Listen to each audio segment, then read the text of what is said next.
आगरा में crypto currency के नाम पर बड़ा घोटाला सामने आया है। देवेंद्र कुमार नाम के व्यक्ति ने पुलिस में शिकायत दर्ज कराई है कि कुछ युवकों ने उन्हें और उनके साथियों को AST कॉइन नाम की क्रिप्टो करेंसी में निवेश कराने के लिए झूठे आश्वासन दिए और पैसे हड़प लिए, लेकिन जब उन्होंने पैसे मांगे तो उन्हें जान से मारने की धमकी दी गई और झूठे केस में फंसाने की भी धमकी दी गई। पुलिस ने मामला दर्ज कर लिया है और आगे की जाँच शुरू कर दी है। हम सारे लोग जितने भी यहाँ उपस्थित हैं, ये पैसे की धोखाधड़ी के मामले में माननीय कमिश्नर महोदय से मिलने के लिए आए थे। नरेंद्र सिसोदिया नामक व्यक्ति हैं, आवास विकास आगरा निवासी, जो आवास विकास सेक्टर 7 निवासी हैं।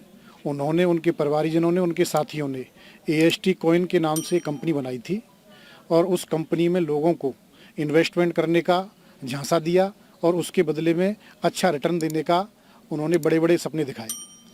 लेकिन लोगों से, जितने भी लोग यहाँ उपस्थित हैं, उन लोगों से उन्होंने ऑफलाइन ऑनलाइन काफ़ी पैसे इन्वेस्ट कराए और उसके बावजूद उस पैसे को इन्वेस्ट कराने के बाद में उन्होंने कंपनी की जो भी पॉलिसी थी, उन पॉलिसियों में किसी को किसी भी तरह का कोई रिटर्न नहीं दिया और उन्होंने उस कंपनी को बंद कर दिया और अपने को उसमें दिवालिया दिखाने की कोशिश की, और जिसमें करीब 3 करोड़ रुपए का ये मामला है, ये धोखाधड़ी का। और ये सारे लोग, जितने भी हम लोग यहाँ उपस्थित हैं, इनमें से सभी लोगों से उन्होंने ऑनलाइन और ऑफलाइन ट्रांजैक्शन कराए, जिसके सबूत भी हमारे पास में है। और इसकी 15 अप्रैल 2024 को FIR साइबर सेल थाने में दर्ज की गई। वहाँ पर FIR दर्ज होने के बाद करीब 7-8 महीने से प्रकरण चल रहा है, जिसमें माननीय कमिश्नर महोदय के मिलने के बाद में ACP महोदय से मिले। ACP महोदय के बाद में ये जांच संबंधित SHO और IO को दी गई, लेकिन उन्होंने किसी भी तरह की अभी तक इस मामले में कार्रवाई नहीं हुई है। और जिन 6 लोगों के खिलाफ FIR दर्ज की गई है, उनमें से विनोद कुमार और एक उनके साथी जो बागपुर निवासी हैं, वहाँ पर भी उनके खिलाफ FIR दर्ज हुई, मुकदमा दर्ज हुआ और जिसमें उन लोगों की गिरफ्तारी भी हुई। लेकिन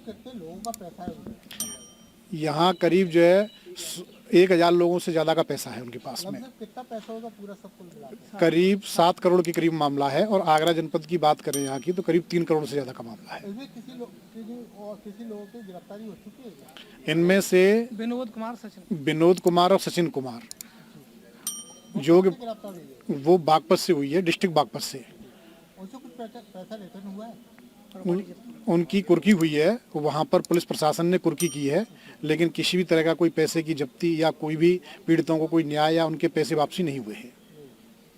और जबकि आगरा में बड़ा ही ये अफसोस का विषय है, इतने दिन से सारे लोग चक्कर लगा रहे हैं, किसी भी तरह की इसमें कार्रवाई, न जाने किस दबाववश या लालचवश पुलिस प्रशासन एक ढुलमुल रवैया अपना रहा है और बार बार आश्वासन दिया जा रहा है, किसी भी तरह की कोई सख्त कार्रवाई उनके आरोपितों के खिलाफ नहीं की जा रही है। एक फर्जी कॉइन साइट बना करके नरेंद्र सिंह सिसोदिया, उसके मित्र अजय सिंह ने, और ये सागंज थाना सेक्टर 7 का मामला है, जहां उनका निवास है सेक्टर 7 में। वहां से ये फ्रॉड हुआ है और ये फ्रॉड होने के बाद में यहाँ जब हमने इसकी FIR की साइबर क्राइम थाने में, तो कम से कम इसमें 4-5 महीने हो गए। 5 महीने में हमें अवॉइड किया जा रहा है। कोई आश्वासन देता है, कोई अधिकारी कोई आश्वासन दे देता है। क्या साल से इस काम को कर रहा है? वो 15 जुलाई 2021 सॉरी, हाँ, से ये इन्होंने स्टार्ट किया था और इन्होंने 1 साल इसको बहुत प्रॉफिट दिखा करके और फिर इसको 1 साल के बाद में इस पॉलिसी में उस अमाउंट को ज़ीरो कर दिया और ज़ीरो करने के बाद में ये सारा काम इनने ख़त्म करके पब्लिक से कह दिया कि भाई अब ये रेट है, आप अपना बेच लो, लॉस हो गया इसमें या फ़ायदा आप जानो, आपका काम जाने।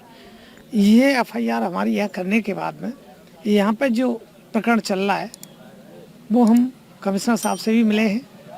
उन्होंने जो कार्रवाई अभी तक की है और जिसे रेफ़र करते हैं स्टाफ में, तो वो स्टाफ अवॉइड कर रहा है और हमारी कोई भी कार्रवाई समय से नहीं हो रही है, ना ही उसमें कोई आगे रिजल्ट आ रहा है। अगर आप लोगों को इंसाफ नहीं मिलता है, अगर आप लोगों का पैसा रिटर्न नहीं होता है, तो आप क्या करेंगे आगे? हमें इंसाफ नहीं मिलता है और ना मिल रहा है, अवॉइड किया जा रहा है, तो यहाँ सब इस समय भूखों मरने के कगार पे हैं और ये लोग अपना सब घर प्रॉपर्टी सारी कुछ कर्जे पे लेके जो पैसा लगाया है अब कुछ नहीं रहा है, केवल मरने का एंड रहा है।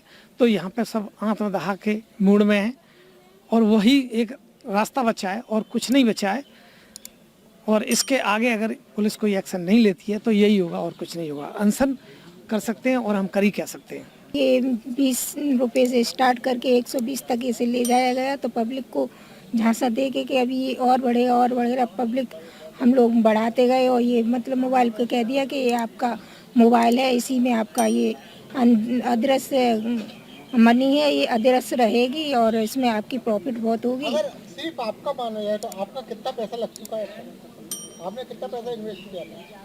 हमारा तो बहुत ही हुआ है, कितना पैसा है? 35 लाख के करीब तो केवल मेरा लगा हुआ है। हाँ जी। ये मामला है सर, जे नरेंद्र सिसोदिया सर थे वो सब लेडीजों को साथ में लेकर बोलते थे मीटिंग कराओ और इसके पैसा का लालच दे करके मीटिंग कराओ। यहाँ घर आके बोलते थे कि चलो यहाँ पैसा का कोई धोखाधड़ी का काम नहीं होगा, लालच में दे करके बोला था 120 से रेट 119 भी नहीं होगी और बोला था कि ये पैसा कहीं नहीं आपके फ़ोनों में रहेगा और संसार में दुनिया आग लगा सकती है मगर फ़ोनों में तो नहीं आग लगा सकती है। और मेरा पैसा लगागा कम से कम 8 लाख खुद का।